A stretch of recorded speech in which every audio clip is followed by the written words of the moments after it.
They said a woman sold the sweetest Banga rice in the whole of Abia state. But what is her secret ingredient? Let's find out.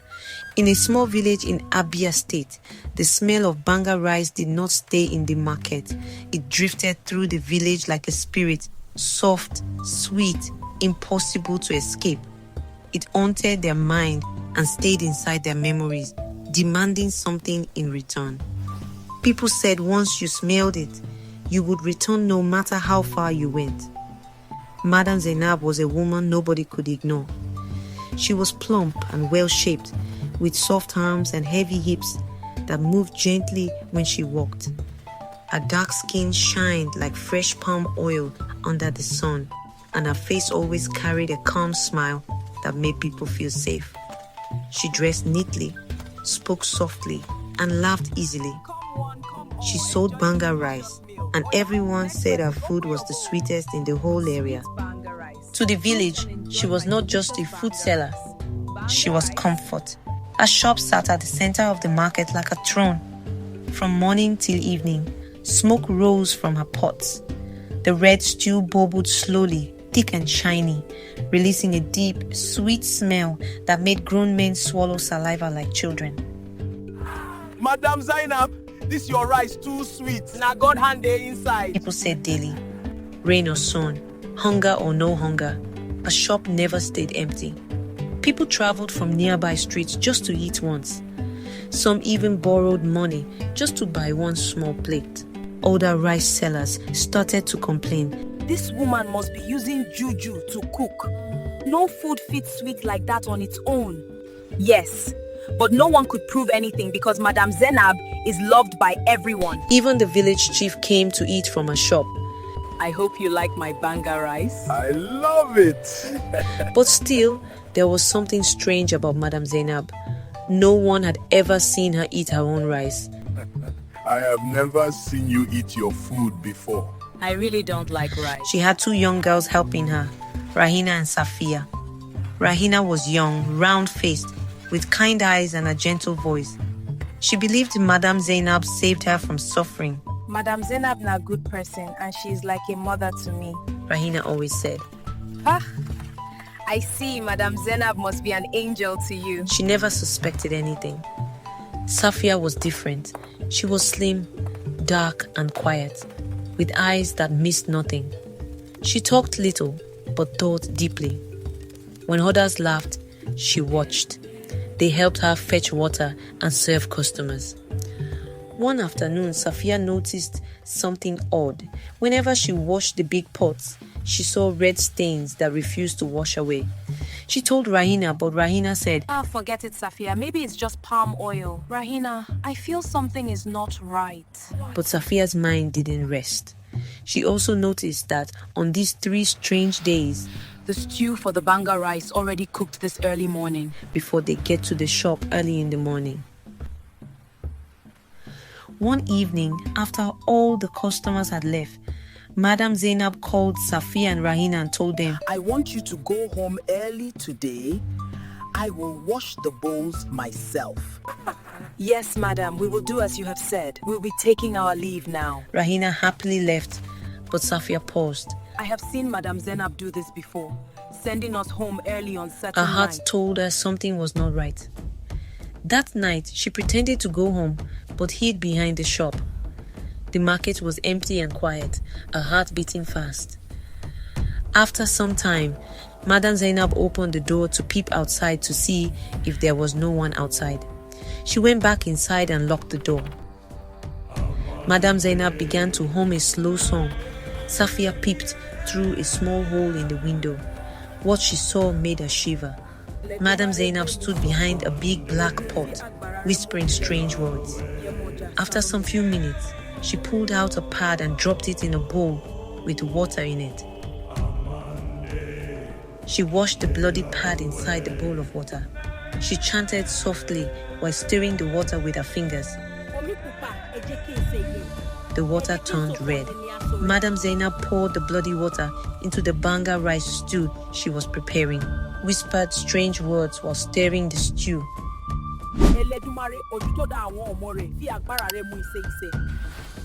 Safia gasped. and covered her mouth quickly. She didn't want Madam Zaynab to hear her. The smell that came out of the pot was strong, sweet, and strange at the same time. She ran away, shaking all over. The next day, Safia didn't come to work. Madam, Safia has still not come to work and I am worried about her. I also make you no worry, Rahina. Maybe she go visit her people. But Rahina's heart grew heavy. The same morning, the stew for the Banga rice was already boiling in the pot, even though there was no fire under it. Rahina felt cold fear. As days passed, people kept rushing to buy Zaynab's food. They always ended up spending all their money at Madam Zaynab's shop. Some even stopped eating their wife's food at home. Rahina started noticing things too. The midnight lockups, the strong smell before dawn, the way Madam Zaynab's eyes turn red whenever she is behind the pot cooking the Banga rice. Fear slowly replaced trust. But soon strange things started to happen. People began to dream about eating Banga rice in their dream. I want Banga rice. Eat, my son. They wake up from their sleep feeling weak and hungry. Sha, I don't feel hungry. I need Banga rice. Sometimes when Rahina tries to stir the Banga rice on fire, she sees flashes of faces and voices calling for help. One night, there was heavy rain and Rahina couldn't sleep. She heard humming outside. She looked through a window and saw a faint light coming out of Madam Zaynab's shop. Her fear couldn't hold her down this time. She went out quietly, her feet splashing through the water. When she got to Madam Zaynab's shop, she looked through a small hole in the window and saw Madam Zaynab standing behind the black pot, holding the bowl of bloody water in her left hand and the bloody sanitary pad in her right hand, humming strange words. After a few minutes, she poured the bloody water into the food, and the food boiled even without fire under it. Madam Zaynab whispered, Let them eat and remember me. Rahina breathed caught. She stumbled backwards, falling in the muddy water. Madam Zaynab turned sharply as if she heard her. Rahina ran as fast as her legs could carry her, her heart pounding like war drums. By morning, the rain had stopped. The sun rose softly over the village, and Madam Zaynab's shop was already open. The sweet smell of Madam Zaynab's Banga rice filled the air again. People lined up as happily as ever to buy Banga rice. The village was quiet over the disappearance of Safia. They only talked about her for a few days, then they forgot. The smell and taste of Madam Zaynab's food was too sweet to care about anything else. Rahina tried to stay away from the shop, but she couldn't. Zaynab treated her kindly, always smiling and calling her my daughter. Sometimes Rahina even wondered if she had only imagined what she saw that very night. But every evening, when the market went silent, Madam Zaynab's light still burned. One morning, a stranger came to the village. His name was Kalu. He was from the city, tall, handsome, sharp-eyed, with a gentle voice. He came to visit his uncle, a respected You are elder. welcome, my son. The first thing that welcomed him was the sweet smell of Banga rice. Uncle, what is that sweet and delicious smell coming from? That is the aroma of Madam Zaynab's Banga rice. Uncle, this aroma fits wake dead person back to life. He said to his uncle. He went to Madam Zaynab's shop, bought a plate of Banga rice, and sat down. The first spoon touched his tongue, and his face changed. This food tastes too good, almost unreal. For a moment, he forgot where he was. He started eating at Madam Zaynab's shop every day. Sometimes he stayed just to this talk place to always her. feels like home when you're Zaynab also liked him. the same way. She It's laughed the company softly that anytime makes she it saw special. him. You from city, but you heart still local. But Kalu started noticing strange things. He noticed the same people come there every day, and even those who had no money. Some borrowed, some even sold their belongings just to buy a small plate of food, and something else felt wrong. Something no dey right here. Wetin these people they buy, sir? Kalu observed people after eating.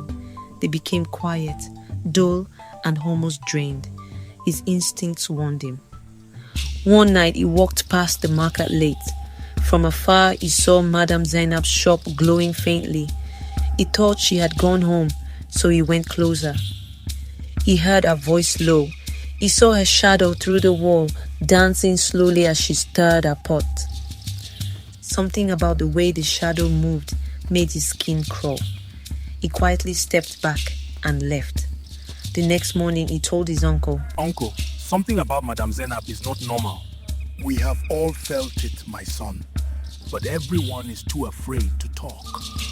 Hunger is a strong spirit.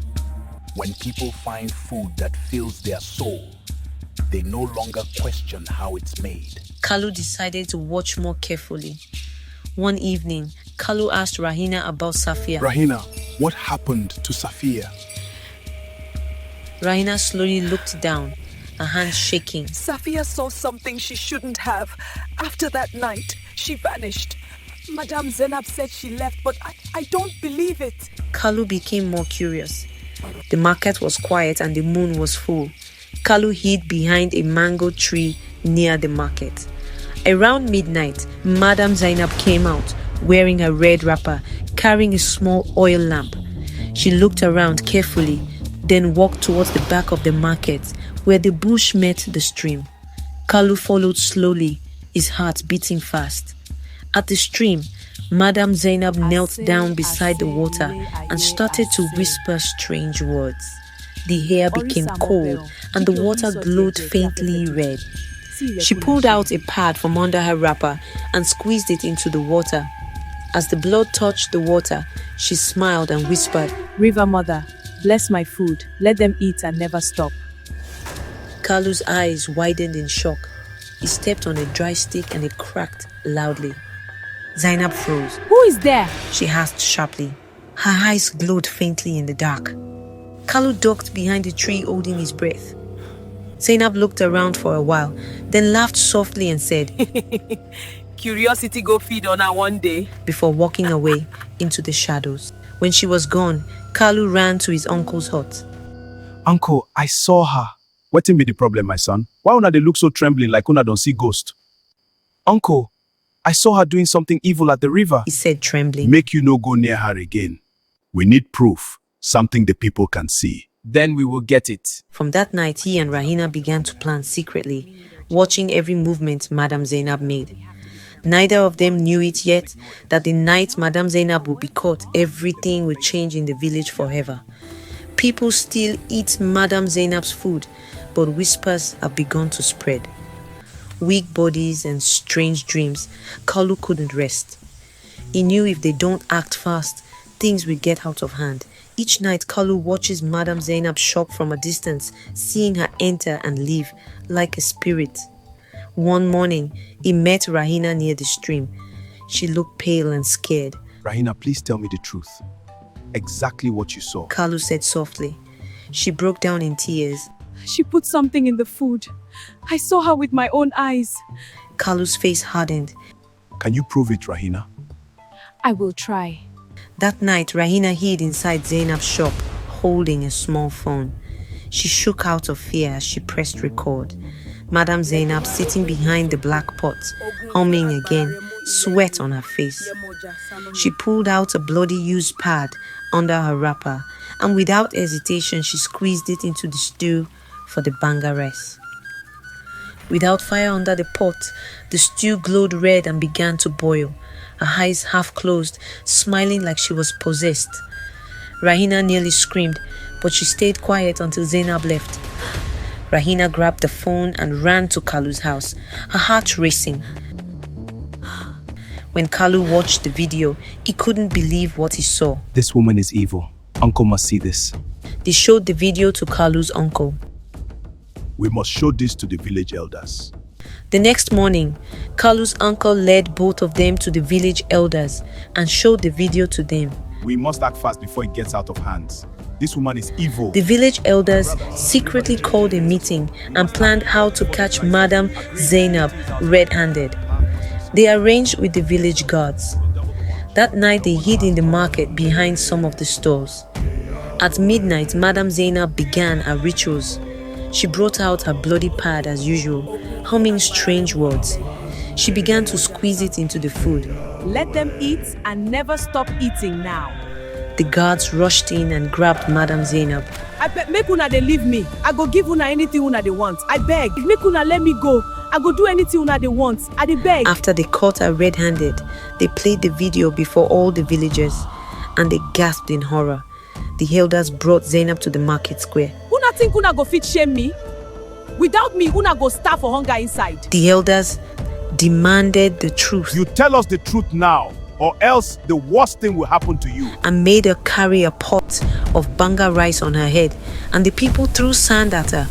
She knelt down in tears and confessed to the whole village. I went and sought help from the river spirit, and the river spirit told me to feed the people with my blood. I did that because I wanted people to patronize my food. Please forgive me. I also killed Safia because she saw everything The I crowd was shouted doing. angrily. Some cried and cursed her. You are no longer welcome here. From this day, you are banished from Abia State. Never return. Guards drag her away from this place and make sure she never returns. Zaynab was dragged to the edge of the village. While she was leaving, she turned to the people, her eyes filled with tears and hate. You can chase me away, but you can't chase hunger. It will always find someone new. Then disappeared into the forest. After some weeks, the village was quiet again. Everyone was scared to buy Banga rice. Even the smell made people shiver. But Rahina refused to live in fear. She opened her own shop, clean and bright. Eat and enjoy my delicious food. This Banga rice is pure. Slowly you, it people smells began wonderful. to trust her. Her food became famous not because of magic, but because of her hard work and pure heart. Kalu stayed for a few more days, helping Rahina to clean her shop. When he was finally leaving for the city, he looked back at the market and smiled faintly. He had saved the village from the curse. But some nights, travelers passing through the village said they saw a woman selling rice by the roadside. She was beautiful, plump, dark-skinned, and a sweet, strange smell, shouting, "Buy Banga Come rice." and buy my delicious and sweet Banga rice. It's delicious. Banga rice. When they asked her name, she simply Come said, and buy my sweet "Call me Banga Madam rice." Zaynab." How do we call you? Call me Madam Zaynab. Somewhere this morning, someone is smelling Banga rice and walking toward it. What have you learned, and what are your comments on this story? You can share your thoughts with us in the comment section below. And please, don't forget to like, share, and if you haven't already subscribed, please do so and click on the notification bell for more emotional, captivating, and inspiring stories just like this one. Your support means the world to us. See you in the next one.